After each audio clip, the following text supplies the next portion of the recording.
Hello YouTubers, diecast collectors, it's Jared White, the J-Man63, and in today's video I'm going to be discussing places to buy. This is kind of my revised version because I did my last diecast Bible, the places to buy, quite a few years ago, and this was before I had like any real knowledge of anything.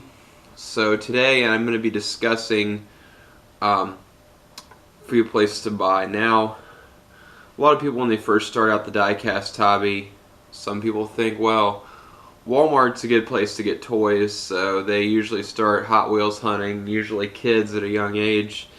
They start off Hot Wheels hunting at like Toys R Us or any of the stores that are, well, Toys R Us is not with us. Actually, speaking of that, I actually was at Toys R Us just yesterday, and YouTube was taping, and they were taping for their vlog. So you may, if you saw my vlog, you may have seen the J-Man63 because I was over at Toys R Us just yesterday. So if you see that video, make sure you subscribe, and if you've seen that video, make sure you subscribe to my channel. And you find yourself here, definitely check out my channel. So I'm going to get on with it. Now, a lot of places to buy. Generally people first start out with Walmart and like Toys R Us and Target and the really pick of the litter kind of big box stores. Well, to me that used to be a good place to get stuff. I mean, it's okay in general, but it used to be a good place to get things. To me, as a real deal like collector who goes for the higher end stuff, it's not so great anymore. There are better places now you can find stuff. Now, the first place I want to discuss is the internet. Internet can be a really good place. It can be deceptive though. Sometimes some people will put like fake listings out there of certain items. You really have to be on the lookout what you're getting sometimes on the internet. It just depends. Sometimes there will be a lot of genuine listings. You just have to look at a lot of feedback. Amazon is a great place for finding stuff. Sometimes some of the things can be a bit expensive. It just depends on Amazon. Certain listings can be good. eBay, if you watch auctions, that can be a good place to find certain things. It just depends on if the seller knows what they have or doesn't know what they have. It really is all going to depend on what you're buying and what you're looking for. eBay can be a great place. That can be a good one to go to. Every day the internet's always coming up with a new, usually most of the days, the internet always comes up with a new site to like list your junk on. I mean, there's Trash Treasure, there's OfferUp. You can find all kinds of diecast listings sometimes on the internet. You just have to look, and sometimes you can find NASCAR stuff for cheap. It just depends on what you're looking for. The internet is kind of your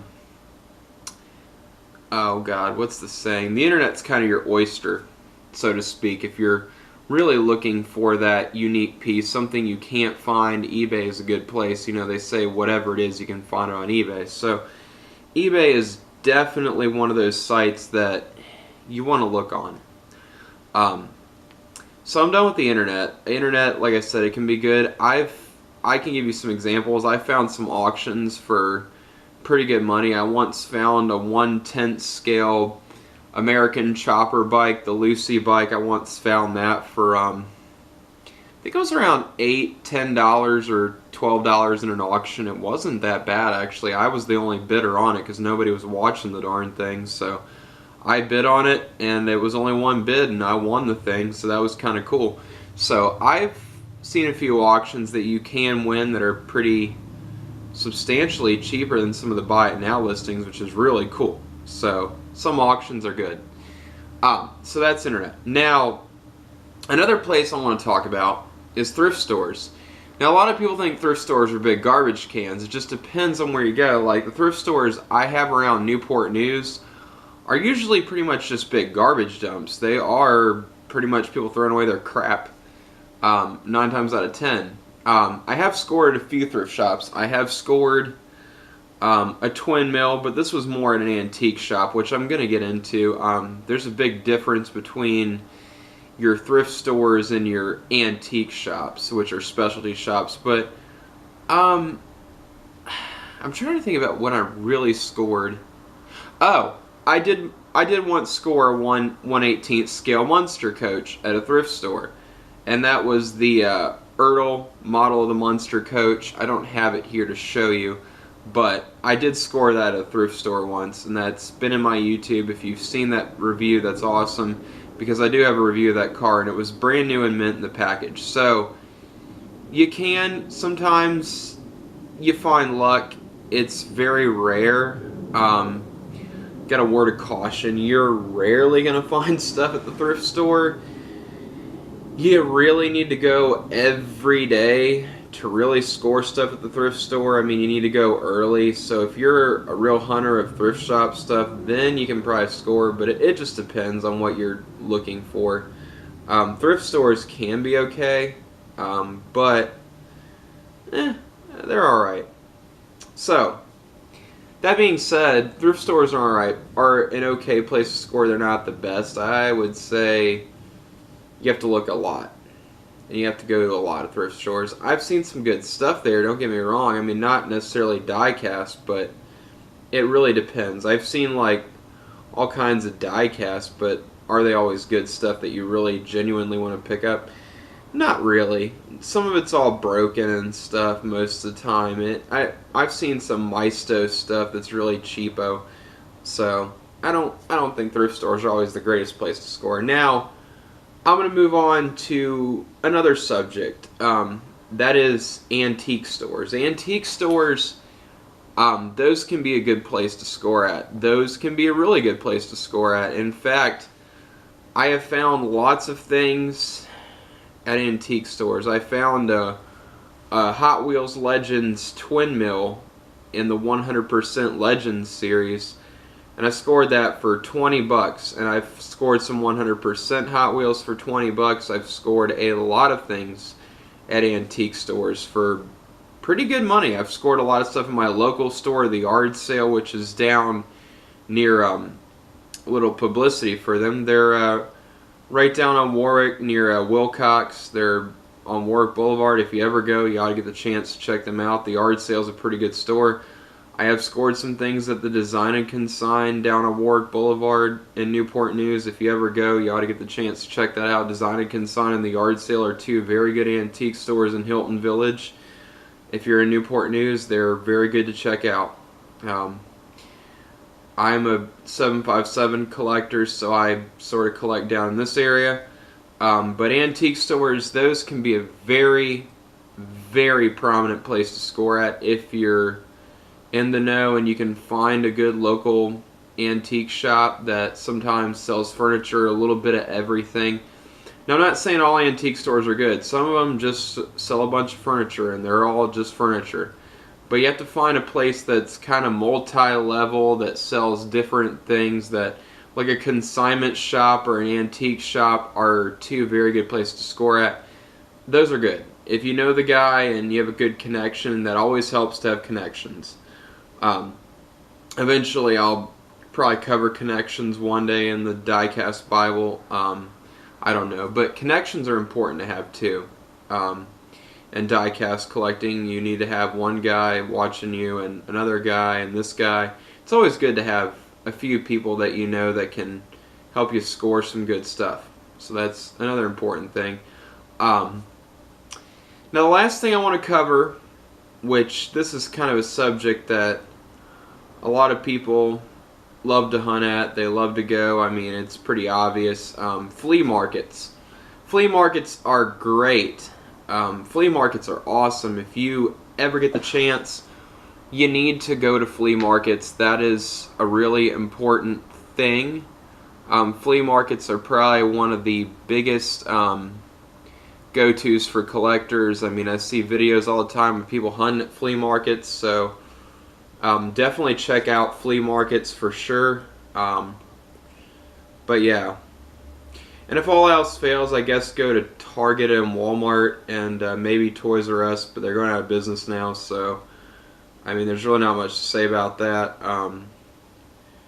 But if you have a good toy store, another one I want to cover here is the hole-in-the-wall hobby shops. Is those places, like if you can find a good local hobby store that is like not really hobby town but just like a offshoot hobby store, you can score some great stuff. I once scored a 1/18 scale GMP Big Daddy Don Garlits dragster.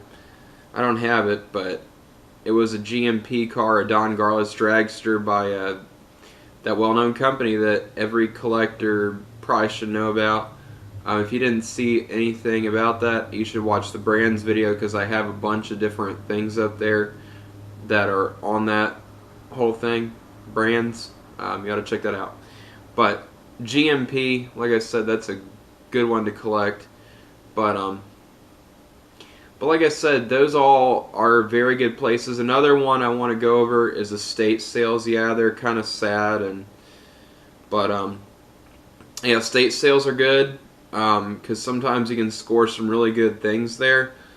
Like I said, it's just kind of sad, you know, with estate sales. And then last thing I want to go over is garage sales.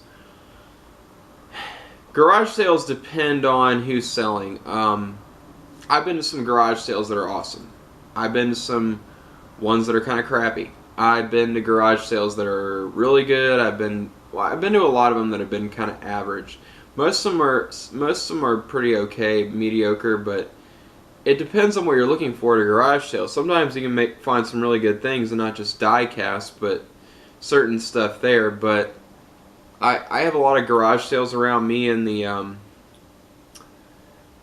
near the farmers market down near me, down here. But yeah, there's a lot of garage sales that tend to pop up in the area. But down near Harpersville and Newport News, there's a lot of garage sales that take place down there.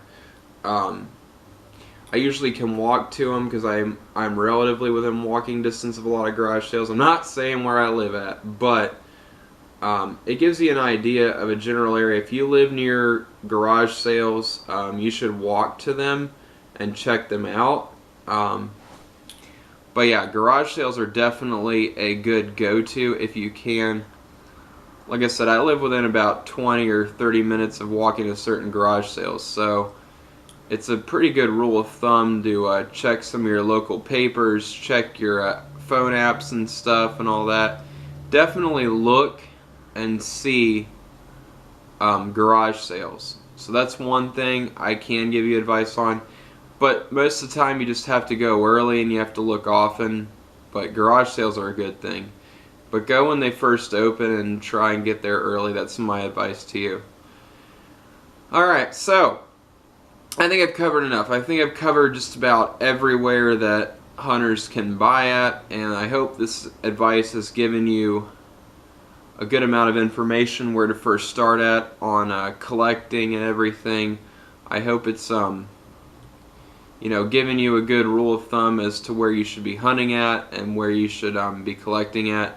Like I said, if you're new school to the hobby and you're just getting into it, definitely check out my channel, and I've got a lot of good videos and I've got a lot of good hints about collecting, and I'm trying to publish a bunch of new videos now that I have 500 subscribers. I'm trying to really remain consistent and get a lot of videos out there and get things going, so definitely check out my channel. And if it has to do with diecast, it has to be the J-Man 63.